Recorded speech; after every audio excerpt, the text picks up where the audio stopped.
Olá, sou Madison Teles de Souza, mestrando do programa de pós-graduação profissional em educação da Universidade Federal do Tocantins.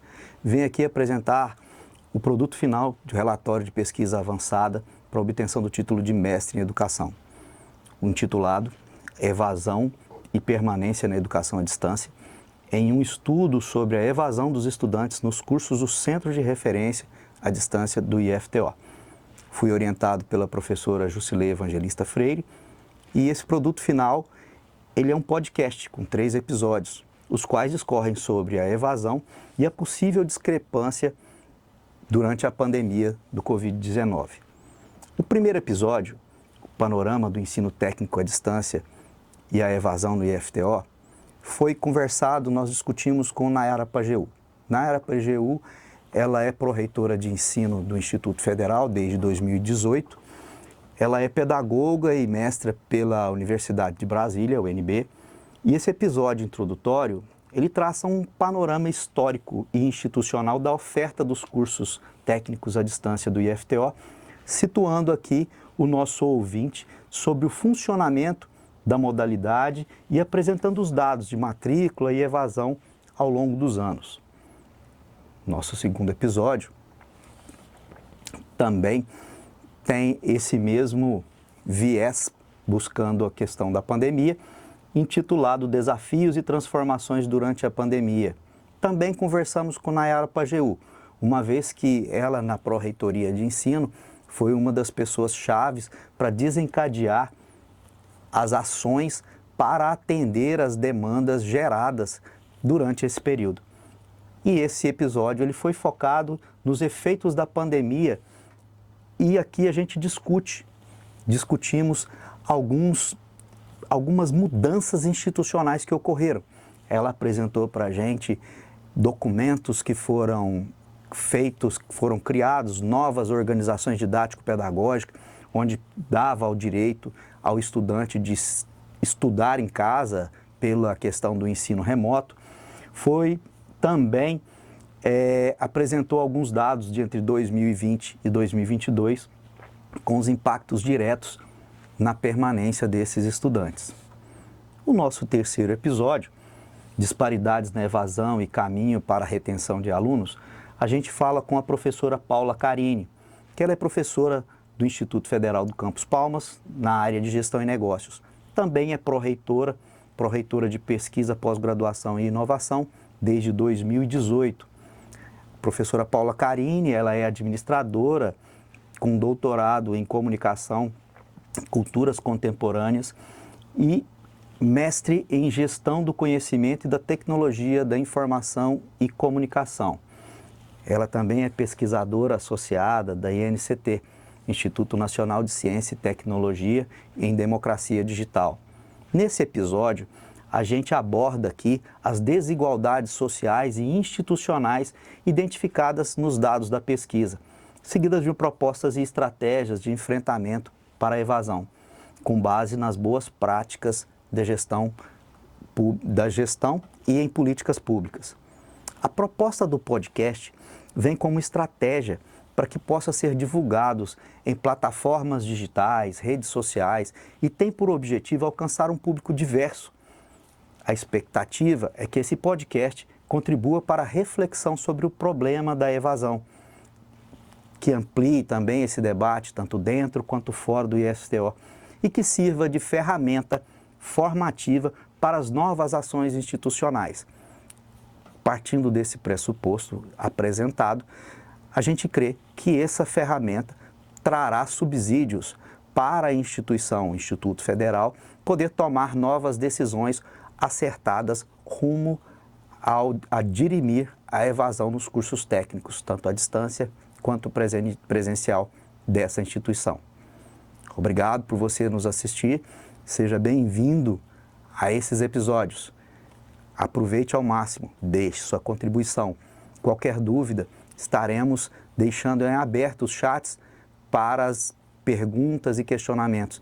E assim que possível, responderemos com respostas tanto nossa, baseado na nossa pesquisa, quanto também das nossas entrevistadas. Muito obrigado e vamos em frente. Olá, eu sou o Madison Teles Souza. Esse podcast é o primeiro capítulo que a gente está gravando como parte do relatório final de pesquisa a respeito do tema de evasão na educação à distância, um estudo aqui do Instituto Federal. E eu estou aqui com Nayara Pajeú, que é a nossa pró-reitora de ensino. Nayara, ela é pedagoga, é mestre em educação e está no cargo de pró-reitora de ensino desde 2008. Então, pessoa certa para estar aqui conosco. 2018. Perdão, 2018. É desde 2018. 2008 foi quando começou a EAD no Instituto. A gente estava conversando aqui agora há pouco sobre isso, né? Exato. Nayara, a intenção nossa com esse podcast é trazer um pouco de subsídio para o relatório final. A gente trouxe aqui alguns questionamentos e a gente sabe que você tem competência para respondê-los à altura. E esses questionamentos, como também o nosso bate-papo aqui, eu creio que vai agregar a esse projeto final, a esse relatório final. Então eu queria, assim, para a gente iniciar, o que caracteriza a educação à distância, o ensino técnico à distância no Brasil? O que diferencia ele do presencial?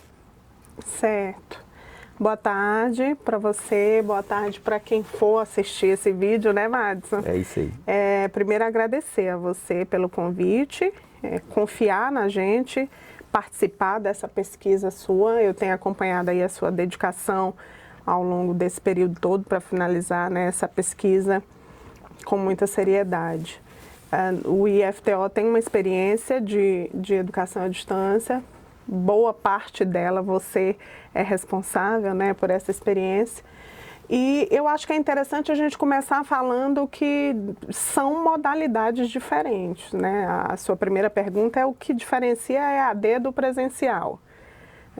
Aqui no IFTO a gente costuma falar assim, Madison, o nível de qualidade, o envolvimento, o engajamento, o empenho institucional é o mesmo, mas a gente precisa partir do princípio que a modalidade de educação à distância, ela tem um design ela tem um design diferente, ela tem uma pegada diferente e a instituição precisa reconhecer isso para poder configurar um conjunto de serviços que vá atender aquele cidadão, aquele estudante que precisa, que procura, né, os cursos nessa modalidade. Então, o curso presencial tem ali a interação todos os dias, né? A gente quer que seja todos os dias de professor-estudante. Já na modalidade de educação à distância, o estudante tem mais autonomia, ele não necessariamente precisa desse encontro síncrono, né? Nem muito menos presencial. E o currículo do curso, quando ele é nessa modalidade, ele precisa ser pensado com cuidado, favorecendo essa experiência que também vai ser diferente, né? A gente precisa pensar num ambiente virtual de aprendizagem muito bem estruturado, porque esse ambiente virtual é como se fosse a sala de aula do aluno. Ele precisa chegar e ele precisa se sentir bem naquele espaço, né? Esse então, para começar, então, é o que conversa com o aluno, então? Seria mais ou menos isso? O ambiente virtual de sala de aula é como se fosse a sala de aula ali, né? Ele entra e tem uma estrutura ali o esperando, né? O material, as orientações, as proposituras de intervenção didático-pedagógica, os chats, tem tudo ali esperando por ele para que ele faça num tempo que for adequado para ele. Porque geralmente quem procura esse tipo de curso nessa modalidade são pessoas que são dedicadas a outras funções na vida e precisam dessa autonomia para poder conseguir estudar. Excelente, excelente. E assim, você iniciou em 2018. 18 como, né, pró-reitora. Isso. E o Instituto Federal registra que desde 2008 iniciou-se a EAD no Estado, né? Via Instituto Federal. Sim. Você tem conhecimento a respeito desse teor histórico e o que vem? E aí, assim, eu já me coloco junto com você. Para ajudar, né? Lembrar porque, algumas assim, coisas. Nós tivemos o prazer e a honra de iniciar esse processo né? Então, assim, eu preciso saber de você porque eu vou precisar saber onde entra o CREAD nessa estruturação do EAD depois. Sim, vou tentar fazer essa retrospectiva histórica e você me ajude se me faltar alguma parte do início da história, porque como você bem colocou, você era o diretor de educação à distância e foi a pessoa responsável por implantar, né, cursos nessa modalidade no Instituto Federal do Tocantins. Então, ali em 2008, nós tivemos as primeiras ofertas, né, via ETEC, né, Madison? Isso. Então, tivemos ofertas de cursos subsequentes. Na sequência, eu até tenho uma colinha aqui, que eu estava conversando com o Madison a respeito disso, para me refrescar algumas datas.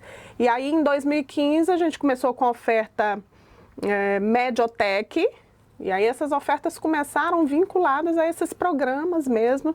Até ali a gente tinha pouquíssima iniciativa de oferta esforço próprio, que é o que a gente chama, né? Isso. Sem financiamento do governo, assim, contando a carga horária dos professores dentro do plano individual de trabalho, sem bolsa, que é o que a gente diz aqui internamente, né? Porque anteriormente o professor ele era contratado para fazer essa disciplina, para ministrar essa disciplina, Isso. mas ele recebia uma bolsa a cada 15 horas de aula ministrada, Isso.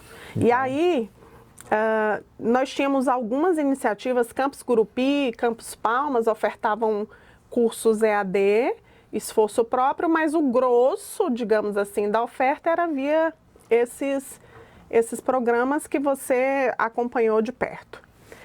Quando o reitor atual, o professor Antônio da Luz, assumiu, em 2018, fui convidada a ser pró-reitora de ensino e um dos primeiros desafios que foram apresentados dentro da pasta, que hoje a gente responde, foi a implantação do Centro de Referência em Educação à Distância. Então, nós tínhamos ali o objetivo... Que é o CREAD. Que é o CREAD, né? Certo. E nós tínhamos o objetivo de melhorar uma infraestrutura de estúdio, inclusive hoje a gente está gravando daqui de um dos estúdios do Centro de Referência em Educação à Distância, e também estruturar uma oferta, né, ofertas de produtos e serviços através dos cursos, para que a gente chegasse, aí o professor Antônio, como gestor, sempre foi muito ousado, assim, muito visionário, e aí a intenção era chegar em todos os municípios do estado. Ele assim, uma das qualidades que eu encontro nele, assim, de grande valia, é essa ousadia em levar a educação onde não tem, né? E a preocupação foi chegar longe, para que os serviços chegassem, de fato, às pessoas, mas que a gente também se preocupasse com a qualidade. Exato. Né? E aí, de lá para cá, nós escrevemos um projeto, você ajudou nesse início ali, escrevemos o projeto, submetemos para a secretaria do MEC, que os institutos são vinculados, ali a CETEC, para que a gente tivesse um primeiro apoio financeiro para estruturar mesmo estúdio, enfim, cuidar de uma infraestrutura básica para a gente começar as ofertas. E aí o professor Antônio foi atrás, a gente recebeu esse apoio e fizemos um compromisso ali de 10 mil matrículas. Então, de lá para cá, até final do ano passado, a gente veio trabalhando para atingir esse objetivo e atingimos. Então, o Centro de Referência em Educação à Distância, ele não veio só para estruturar um espaço, mas também para sistematizar esse serviço para que a gente imprimisse cada vez mais qualidade nessa oferta. Então, para além dessa infraestrutura, da sistematização dos cursos que a gente organizou para ofertar, a gente também se preocupou em estabelecer ali protocolos mínimos para garantir uma qualidade mínima, o AVA, quais experiências mínimas se precisa ter ali para poder a gente garantir essa qualidade. A gente instituiu uma equipe multidisciplinar para poder nos ajudar com uma planejamento, elaboração do material que a gente utilizou nesses cursos. Então, estruturando também algumas diretrizes, a gente estudou e publicou uma diretriz institucional para a educação à distância no IFTO. Então, hoje nós já temos essa diretriz e alguns manuais, manual de utilização de estúdio, manual de implantação de polo. Então, a gente já tem hoje na instituição esse arcabouço de orientações para que a gente cuide da qualidade na modalidade de educação à distância. Eu me lembro que... Você vai me botando freio aí, que eu converso igual... Tranquilo. Eu me lembro que logo no início de implantação do CREAD, nós visitamos diversos municípios para análise desses municípios e ver estrutura física para a implantação de polos, né? O manual que nós tínhamos à época, ele era baseado no manual da Universidade Aberta do Brasil, que não é a mesma realidade do ETEC, ou seja, dos cursos técnicos, né? Sim. Então, assim, eu me lembro que diversos municípios que nós visitamos, existia uma estrutura, no entanto, a gente emperrava muito na questão tecnológica, né? A internet ruim, algumas escolas que ofereciam espaço não tinha nem internet à época. Então, assim, hoje a gente percebendo que hoje, 2025, nós estamos com 87 polos no estado, né? Já é um avanço muito grande, de 139 municípios em 87, é uma coisa fantástica e a gente fica muito feliz em ver esse crescimento, né? Quais são hoje os cursos mais ofertados pelo Instituto? A gente começou no CREAD com 5 cursos, né? Você fala na modalidade, né? A gente começou com 5 cursos. Eu tenho a colinha aqui se eu não lembrar. Administração, serviços públicos, meio ambiente, sistemas para internet e agronegócio. Falei todos? Sim. Esses 5. Então, com esses 5, a gente chegou aí a 57 polos, né? Então, já começamos de uma vez só com esses 5 cursos. Na sequência, a gente ampliou para mais 2 cursos. Técnico e intérprete de Libras e marketing. Que bom. Então, ao final dessa oferta, que finalizou ano passado, a gente ofertou esses 7, né? Os 5 primeiros, depois veio marketing e Libras. Então, ao longo desses últimos anos, nós fizemos mais de 10 mil matrículas, porque fizemos a pactuação lá com a CETEC de fazer 10 mil matrículas, mas acabou que a gente fez quase 13 mil. E distribuídas aí nesses 7 cursos. Sim. Agora, o curso que nós tivemos mais matrículas foi o curso de técnico e intérprete de Libras, agora por último. Que esse veio de 2022 para cá? Foi. Tá. Marketing e Libras foram os últimos que a gente ofertou. Ótimo. Nayara, eu queria então, vou puxar da sua memória. Sim. Eu queria que a gente fixasse uma data até 2022, de 2018 a 2022. Certo. Vamos estabelecer esse parâmetro para a gente não sair muito fora daquilo que é o relatório. Beleza. Né? Então, assim, nós sabemos que os cursos à distância, eles têm uma evasão um pouco maior do que a evasão presencial, né? Chegando aí a 60%, 70%, em alguns casos até mais do que isso de evasão, né? Você saberia ou teria um motivo pelo qual seria a evasão, principalmente nesse período de 2018 a 2022, foi uma evasão mais elevada? Você acha que o fato da pandemia ter vindo de encontro trouxe algum prejuízo para os estudantes nesse período? Madison, nós não fizemos um estudo científico. O que eu vou te falar aqui são notas e constatações da nossa interação com os polos e dos dados institucionais, assim. Na pandemia, por incrível que pareça, anotei aqui para falar para você o índice de evasão do IFTO como um todo. Aí depois a gente vai puxar para a questão da EAD. No CREAD, né? Isso. EAD, recorte CREAD. cursos técnicos ofertados pelo CREAD. É bom a gente lembrar isso, porque o CREAD, ele oferta também cursos superiores. A Sim. UAB hoje, né, que é a Sim. Universidade Aberta do Brasil, está dentro do responde ao CREAD, vamos dizer assim. Sim, né? está tudo aqui vinculado à Pró-Reitoria de Ensino. Isso. Então, o IFTO atua com educação à distância em outros formatos, com outros programas. Foi importante esse seu apontamento, porque aí a gente está falando do CREAD mesmo. Isso. Mas agora eu vou apresentar para você, e aí eu peguei do relatório de gestão do IFTO, né? E curioso que, ó, em 2017, você falou que o recorte que você precisa é de 17 a 22. Isso, 18 a 22. 18 a 22. Isso. Gente, em 17 nós recebemos a gestão com uma evasão de 26,7%. E aí, 2018, 22,45%. Durante a pandemia ali, a gente estava em 2019, a evasão de 11,73%. E aí, 20 e 21, que já tínhamos ali consequências, né, mais... Bem graves, inclusive. Graves da pandemia, nós tivemos 12% de evasão. De 22, 26 para 12%. Então, a nossa evasão diminuiu durante a pandemia. Que bom. Nos cursos do IFTO como um todo. Esse apanhado aqui é do IFTO como um todo. Só que o comportamento nos cursos do CREAD também acompanharam essa onda. Porque conforme a literatura, a evasão nos cursos à distância é maior.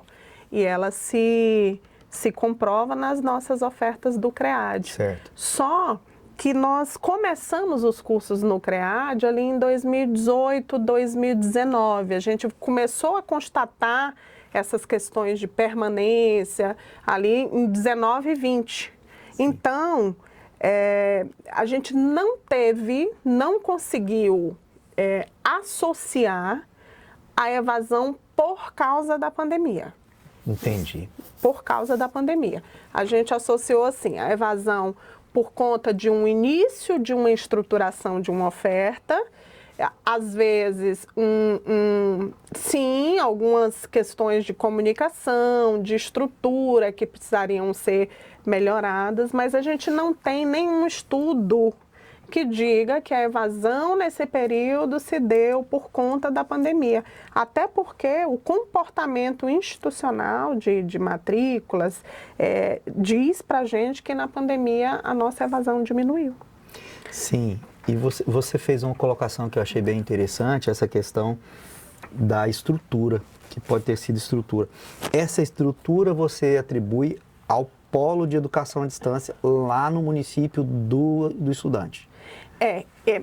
Quando a gente ou foi a estrutura do estudante em casa? Não, tem algumas camadas, né? Quando a gente foi fazer essa parceria com os demandantes, no caso dessa primeira oferta do recorte temporal que a gente está fazendo aí, foi feita uma parceria com os municípios do estado do Tocantins. Então, o que ficou acordado foi que a infraestrutura de polo Sim. seria do município. Então, o município ia escolher um lugar, já tinha, né, um lugar ali, que geralmente era próprio, dentro de uma própria escola já, de uma escola, nós tínhamos diversas configurações, a gente fazia exigência ali de ter uma infraestrutura mínima, atendiam, e aí uma pessoa, um tutor ali, um coordenador de polo presencial, né, para as avaliações e tal. Essa infraestrutura, a responsabilidade era do município, que pactuava conosco a oferta lá via CREAD. Uma outra camada dessa estrutura, Madison, diz respeito a planejamento mesmo, de quais eram os atores, divisão do papel de cada um, o que cada um ia fazer, assim, mais de pessoal, e entender o que cada um ia fazer ali naquele momento. E uma outra camada é essa questão de conectividade, que para a oferta em educação à distância faz-se fundamental, já que para ter acesso à sala de aula eu preciso estar conectado. Eu preciso estar online. E ter acesso. Então, para aqueles estudantes que não tinham essa estrutura própria, estava lá os polos à disposição.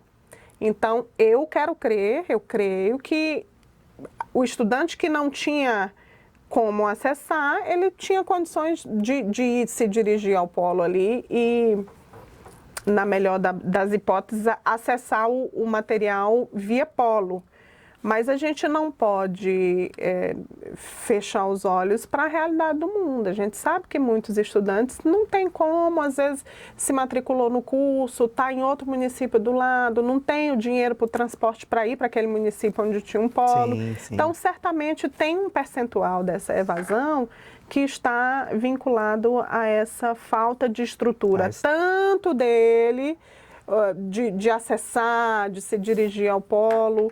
E, enfim, você sabe, você estuda sobre isso, são muitos os vieses, né, Mads? Sim. Então, mas no que diz respeito às nossas competências ali, de que preparar um tutor à distância para ficar contactando esse estudante, entendendo quais eram as dificuldades. E a gente, ao longo da execução desse curso, foi desenvolvendo ali, entendendo, conversando com esse estudante, e entendendo quais seriam o pacote ou conjunto de soluções que a gente poderia entregar para que ele permanecesse no curso e tivesse o seu objetivo atingido, né? Que era receber ali o seu diploma. Exatamente. Então, você acredita que esses tutores perceberam isso no decorrer do tempo, essa evasão voltada para essa área? De certa forma você já me respondeu, mas eu queria que a gente deixasse um pouco mais claro a questão assim, o tutor como agente do instituto lá no polo. Vamos usar esse termo. Como agente do instituto lá no polo. Você acredita que esse indivíduo conseguia perceber essa evasão e às vezes, buscar esse estudante ou às vezes ele percebia e ficava alheio? Eu vou falar para você um dos desafios que a gente enfrentou. A gente não pode esquecer que o nosso parceiro eram os municípios. Isso. E aí de 18 a 22, a gente... Me lembra se a gente teve eleição para prefeito? Eu acho que teve nesse período. O fato é que, tendo ou não tendo, essa rotatividade desse coordenador de polo, ela era muito grande. Então, esse foi um dos nossos desafios.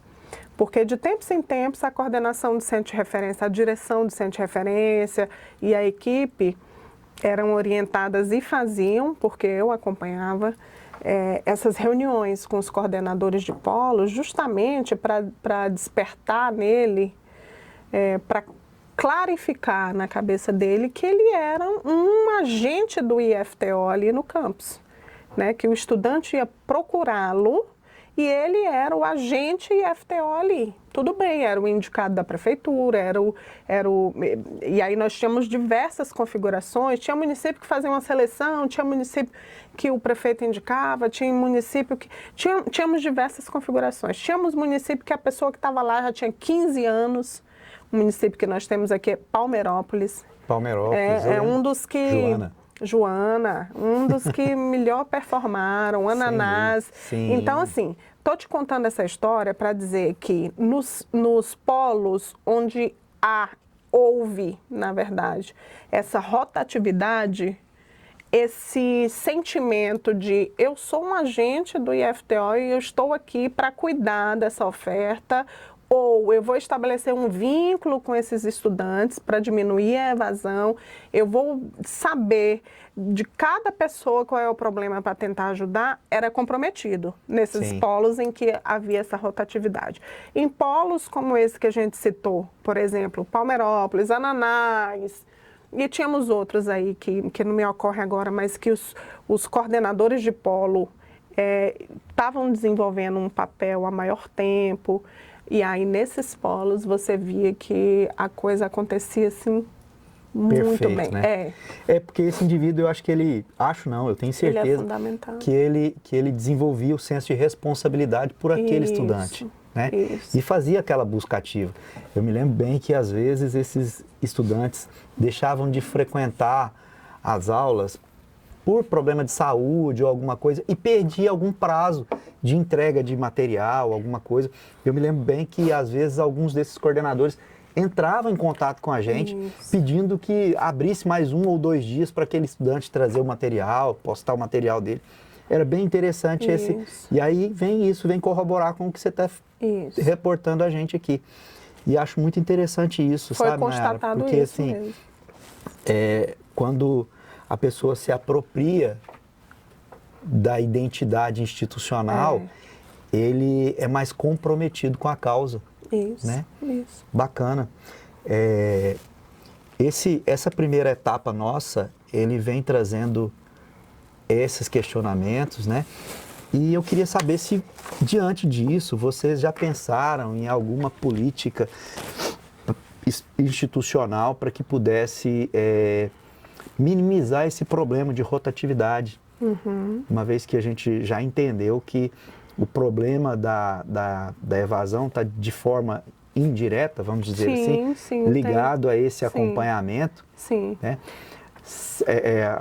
O Instituto criou algum mecanismo para diminuir essa rotatividade desse tutor, alguma coisa assim, um contrato com a prefeitura para que mantivesse essa pessoa. Você sabe se foi criado algum mecanismo dessa forma ou não? Não, porque as demandas para a oferta de cursos nessa modalidade, eles vêm de diferentes parceiros, são diferentes contextos.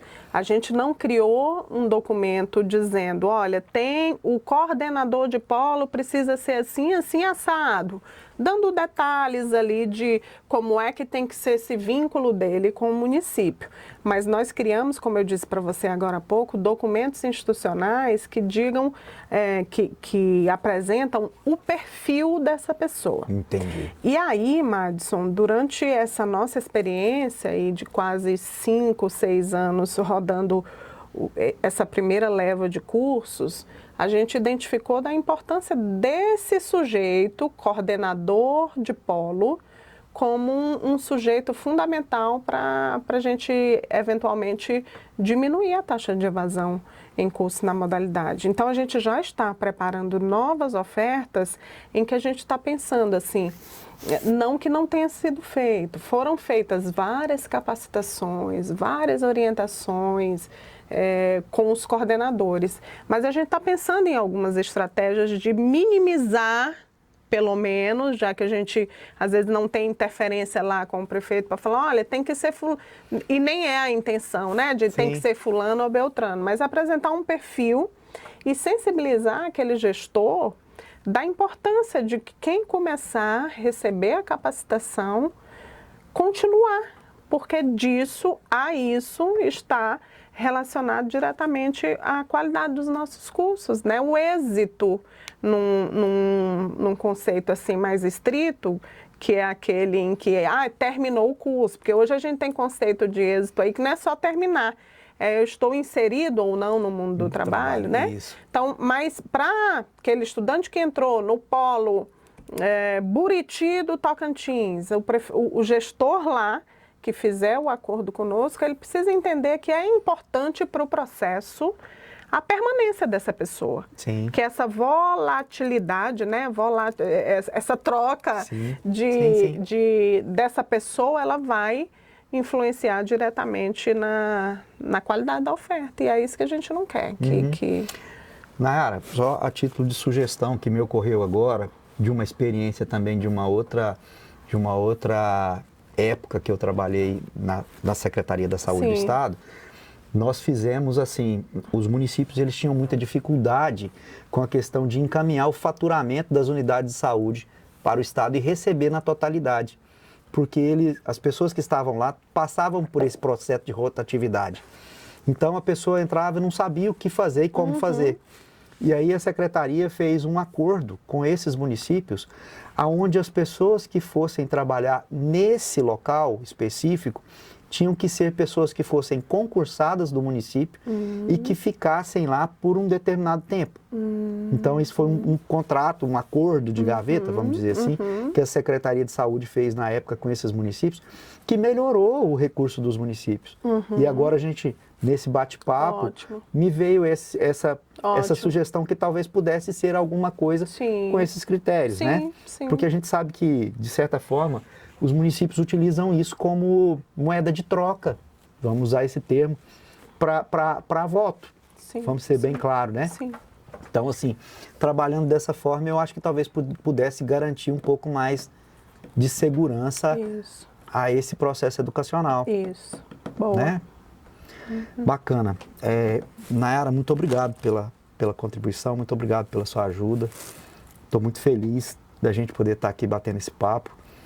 Eu sei que você colaborou muito para que essa instituição crescesse e alcançasse o patamar que hoje se encontra. Eu creio que muita coisa ainda tem para fazer e eu sei que muitas coisas ainda serão feitas. De qualquer forma, mesmo. Mais uma vez, muito obrigado.